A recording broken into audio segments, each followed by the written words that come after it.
Hello everyone, welcome to Sugar MD channel. Today we are talking about testosterone.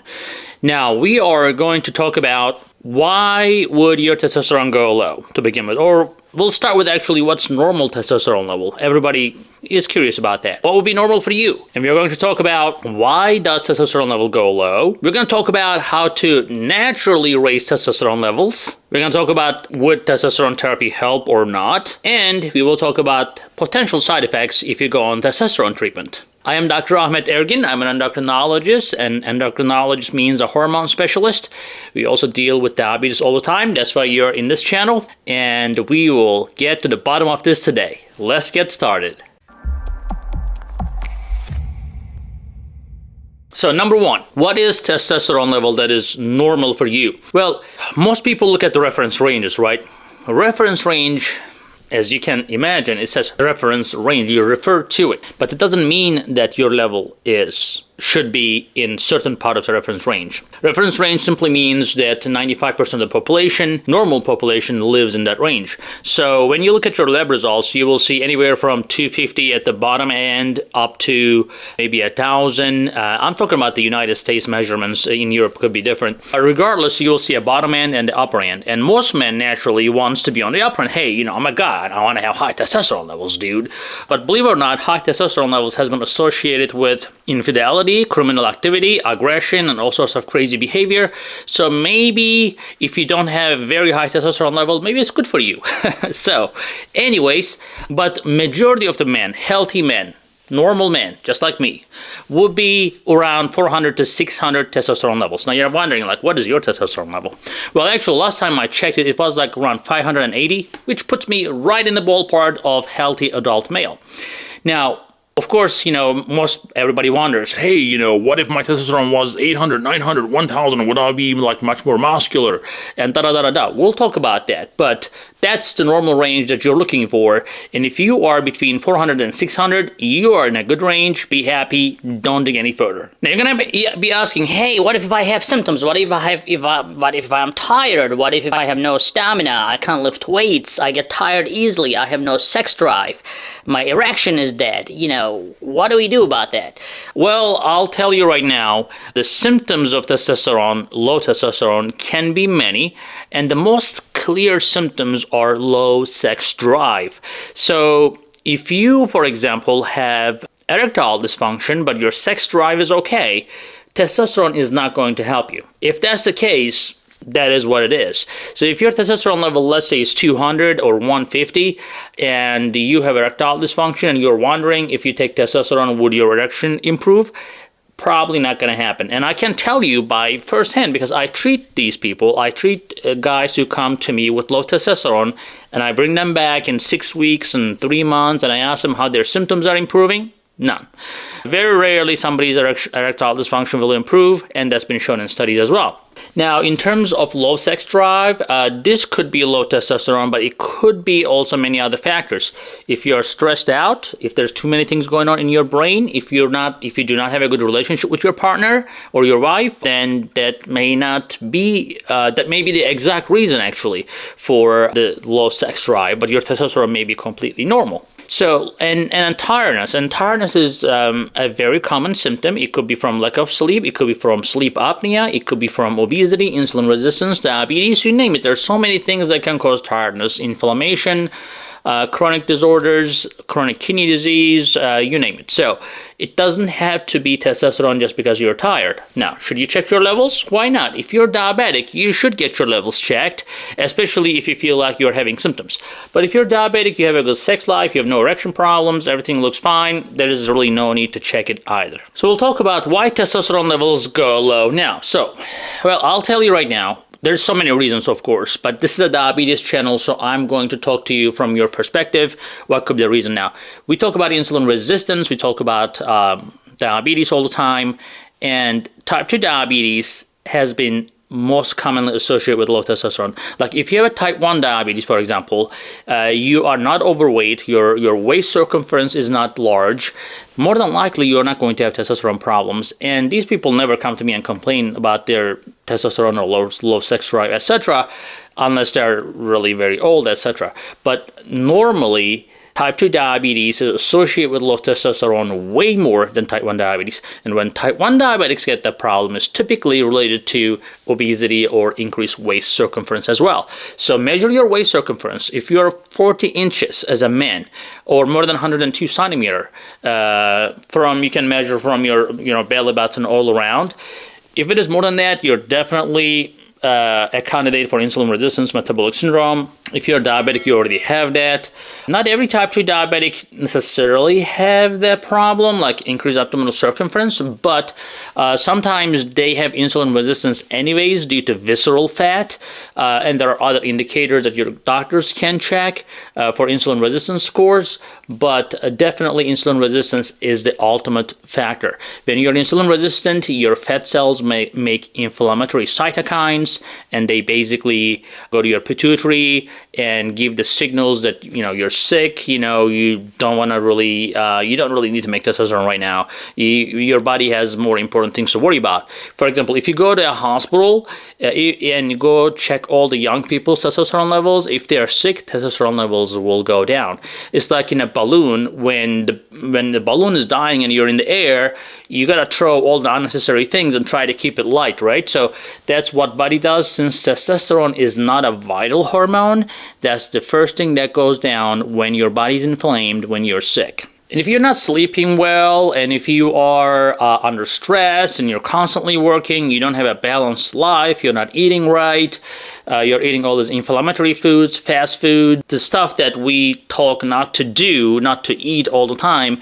And if you are constantly doing that, then definitely your testosterone will naturally go down. And when you are obese or overweight, there's something called sex hormone binding globulin. That goes down because liver doesn't make enough of that. And when that goes down, your total testosterone levels go down and free testosterone levels become relatively higher.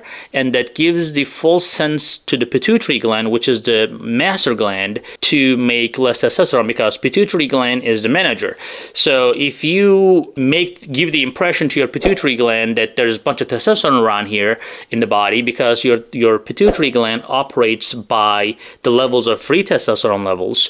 And since in obese individuals that levels go artificially high, your pituitary gives even less signal to make testosterone, because your pituitary thinks that there's a lot of testosterone, but there is really not. So as a result, guys, there is a strong correlation between waist circumference and testosterone. And to prove that, there are actually a lot of studies out there that shows that if you lose 10% of your body weight, your testosterone will go 100 points up. So that's pretty good. I mean, if you are, let's say, 320 pounds and you're supposed to be like 200 pounds, you're almost like, you need to lose almost 50% of your body weight. Now that's difficult to do, but if your testosterone is 200 right now and you lose 30% of your body weight, your testosterone can go up to 500 naturally. So that brings us to the next topic of how to improve your testosterone naturally. Well, if you eliminate the causes of the low testosterone, you can definitely achieve that, and you can do a few other things in addition to that. Now, what are the causes like we discussed? Well, you sleep better, especially if you are a night shift worker. That's a disaster. So change your job if you can. Make sure you get 7 to 8 hours of sleep. Make sure you eat good food. You eat salmon. You get enough vitamin D. That's in salmon. You get a lot of zinc in your diet. That is in salmon. Nuts, all the omega-3 containing foods, they all have zinc and vitamin D. If you have to take vitamin D from outside, that's okay. Over the counter, very easy to do. You can take 2,000 to 5,000 units of vitamin D. That's not going to hurt. Zinc supplements is really not necessary as long as you're eating well. But if you're like a carnivore type of guy, you may want to take some zinc maybe, or vitamin D, but make sure you are incorporating fatty fish in your diet. That is very fundamental. If you're having good omega-3 fatty acids in your diet, that's how your testosterone is built. You need to make sure that you have enough nutrients for that testosterone to be able to produce in your testicles. So the next thing is training. So you're going to be like, hey, if I go to the gym, can I do better? Yes. The only problem is when people have low testosterone, they psychologically think that, they're too tired to go to the gym. Well, sometimes you got to kick your own ass. I'm sorry. You got to do that, and that's what I do. I sometimes wake up, I'm like, oh, well, I'm too tired. But guess what? I'm going to move on, get up and go. And if you do that, you're going to eventually realize, that really worked out. I feel better now. It may not be the case in the first couple of weeks, but eventually that energy will come to you. The resistance training, number one. Okay, so resistance training will boost your testosterone. If you can do high intensity training, that's also going to boost your testosterone. Now, if you're on a keto type of diet or a carnivore type of diet, you may not be able to do resistance training as much as you want to, or you may not be able to do high intensity exercise, because those type of exercises require carbohydrates in your muscles, because you need this rapid energy source that needs to be like an explosive energy source.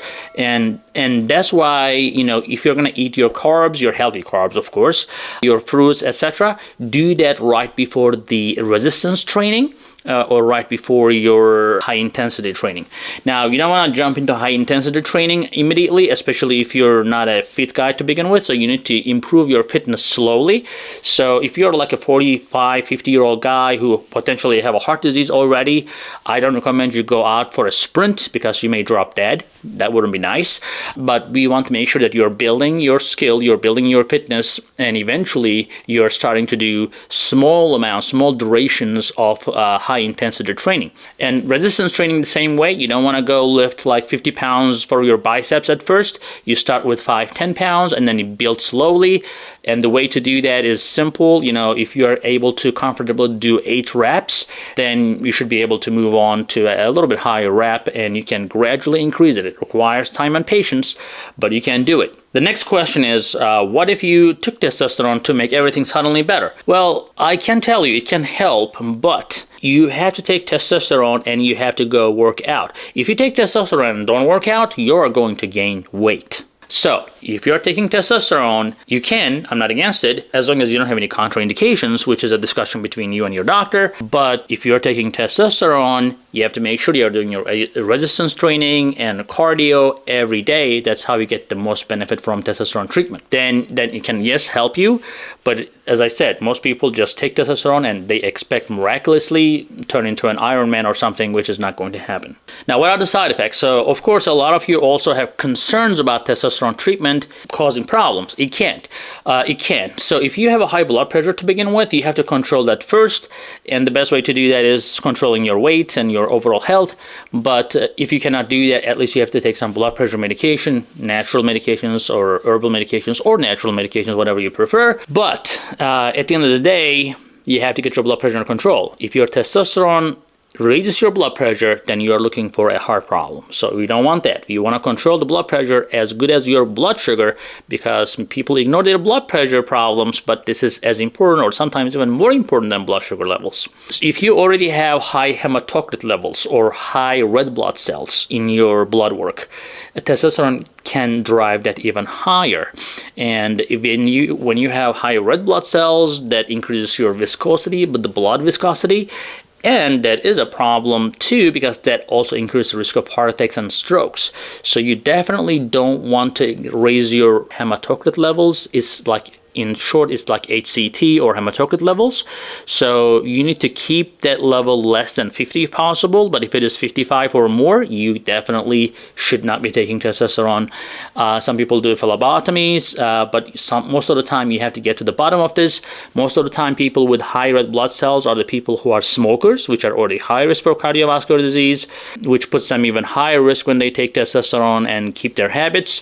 And people with sleep apnea also have high hematocrit levels, which is a relative contraindication to testosterone treatment, especially if you're not treated. There's a total contraindication. So if you have sleep apnea, for example, and you're not using your CPAP machine, you're not getting testosterone. I'm not here to kill you. Even if you beg, kneel down, doesn't matter, you're not going to get that testosterone, because that can kill you. That can stop your breathing, and that's one thing you don't want to do. Now, increase in PSA, which is prostate-specific antigen, can happen. So as we get older, the guys, we all get a bigger prostate. When the prostate enlarges, it can cause some urinary problems, like urination problems, but also sometimes we develop prostate cancer. Believe it or not, prostate cancer is one of the biggest killer of all men. So if you live long enough, you'll probably end up with prostate cancer at some point in your life. Now, most prostate cancers, will grow. Some of them will grow slowly. Some of them are faster. It's very unpredictable. But when you have testosterone on board, things are gonna be really messy. So if you have a little testosterone cancer that's really growing very slowly, that may not kill you right away, but you put testosterone on board, it's going to get everywhere in your body, metastasize like nothing else. So you have to make sure you're getting monitorization for prostate-specific antigen as well. And if the levels are, the velocity we call it, if the levels are going up fast, you need to get a prostate biopsy. And guess what? That's not a pleasant biopsy. If you have ever done it, it hurts. But regardless, the bottom line is you have to monitor your PSA, and that can go up. And lastly, the aggression. Well, sometimes the guys come and they just want more and more testosterone, or they just cheat and they take more testosterone than prescribed. Don't do that. I mean, look, aggression is not good. If you're aggressive, you know, you may hurt somebody, somebody may hurt you. Sometimes people come to my office, I can clearly tell that they're on testosterone. They're very aggressive. They're like not nice to my staff sometimes. And 9 out of 10, they're on testosterone. If there's a problem in their prescription or something like that, they're in rage, man. They're like, wow, you know, they're ready to beat somebody. Don't be that guy. Be nice. But as I said, if your testosterone levels are too high, then can be a side effect. So watch that out as well. And guess what? Your relationship is at stake if you end up with too much aggression too. So anyways, guys, I hope that video was helpful. And please give a thumbs up, share, and we'll see you in the next video. All right, thank you for watching. And I want you to be more informed and more educated. So to do that, go ahead and watch this next video right here.